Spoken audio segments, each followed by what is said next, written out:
Now, in this session, we will talk about the conditional probability, right? So, what is the conditional probability here? Uh, it is a quite interesting and a important part of probability. Well, maybe you have seen this formula here: P probability of A such that probability of B is given, right? So, probability of event A such that event B has already occurred, right? So, it's the main interpretation of this thing. But let me just explain you with an example here.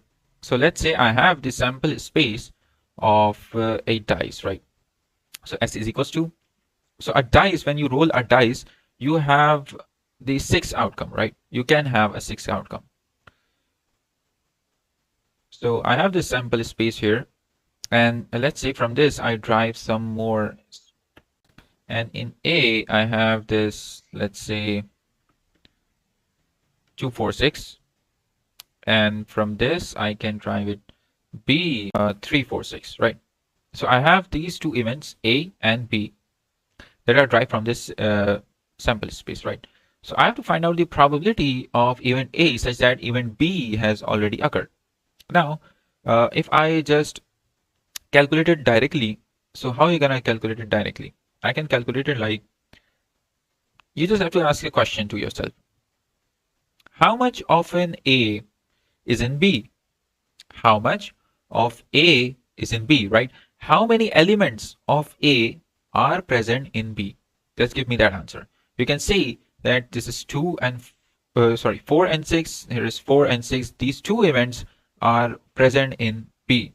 So two elements from A are present in B out of 3 elements in B, right? So you have to just see that the 2 elements from A are present, right, out of 3.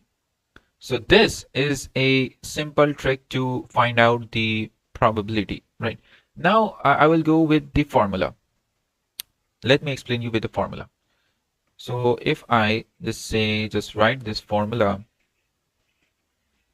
so its formula is like probability of event A and B divided by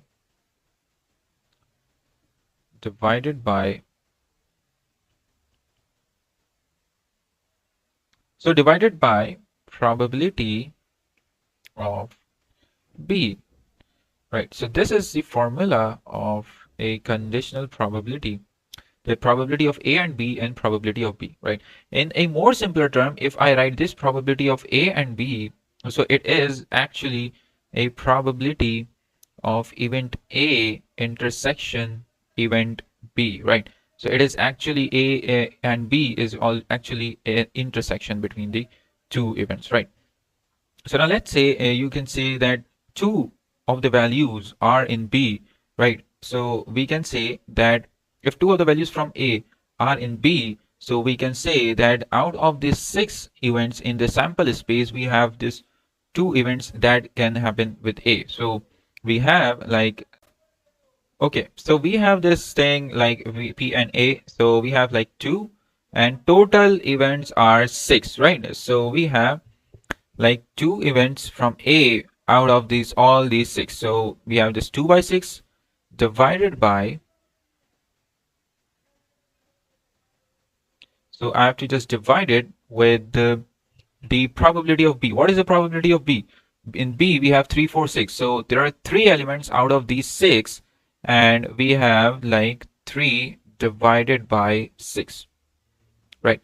So if to simplify this, if I multiply both the numerator and denominator with 6, so this 6 will be cancelled out, and in the end we have this 2 divided by 3, which is equivalent to this that we have previously derived from it. So this is the simple thing of the conditional probability that you can understand it in an easy way.